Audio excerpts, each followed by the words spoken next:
Hello, everybody. For those of you who may have subscribed for my music, this is going to be something different. I want to add my voice to the din. I've been studying the runes, and I just wanted to start what may or may not become a regular thing. As you can tell, I'm sick as hell, but here I am at work. Quiet moment to do this. But I just wanted to show a couple things that I've been on. So first and foremost, I found this skeleton key at a mystic shop in Petaluma, California. Tied a shoelace around it, got myself a homemade mystical necklace, unlocking hidden truths, or locking my word hoard, as Beowulf would call it, right? Keeping silent. So that's just some of the many meanings of a skeleton key. Do your own research. But I liked it because now I'm wearing homemade jewelry. I'm on something of a semi-shamanic path. There's a train going by. So let me show you folks who care my shamanic rune setup. Here's a bag that I bought on a trip to Guatemala a long time ago, and I didn't know then, a few years ago, why I was buying it. Turns out it's the perfect container for a casting cloth, a rattle to invoke Freya, Thor, Odin, Florida water, which I use as an offering of fragrance to the gods, as well as to cleanse my hands before handling my runes. Runes in a pouch, lavender, my spirit stone lepidolite, which calms me. It seems to be that purple is a common spiritual theme for me. It calms me. It brings great medicine. It's the color of wisdom. These are my homemade runes. This is Fehu, and I blooded my runes. I make these if anybody's interested. I also have an Armanen set that I've been learning about. Let me give a quick little bit of info that I have learned recently, and I'm out.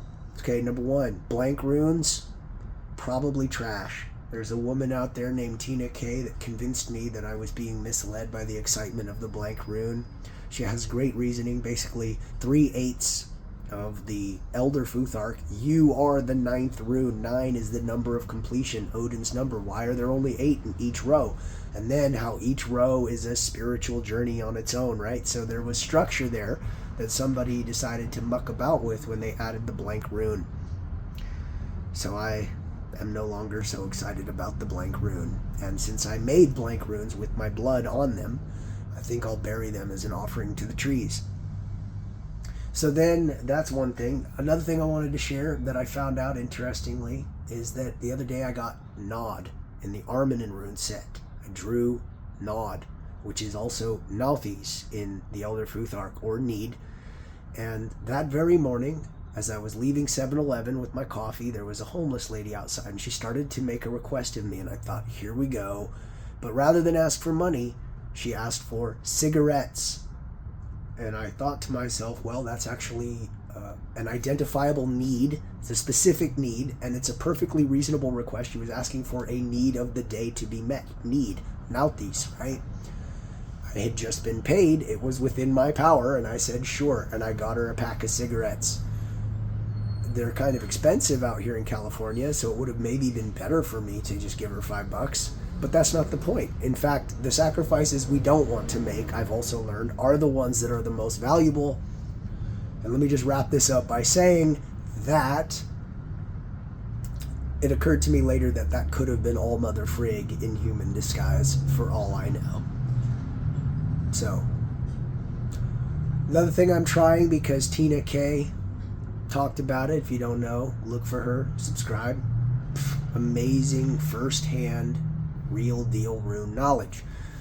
I was bouncing, trying to do castings and all this and that and whatnot, and she said just start by carrying a single rune around with you for a week, all the runes in order for a week, and see what happens to you, and record your dreams, your thoughts, events in your life. And this may have been how, in addition to shamanic techniques, the original divinatory meanings were discovered. And I've also become aware of the fact that there's a lot more to it than just rune readings and castings. But there you go. That's pretty much everything I really know about runes. There's a lot of stuff I think I know, but maybe or maybe not. Maybe we'll get around to that if I'm lucky. Maybe I'll build my own playlist of my own rune knowledge. I don't know. But that's it for now. Bye.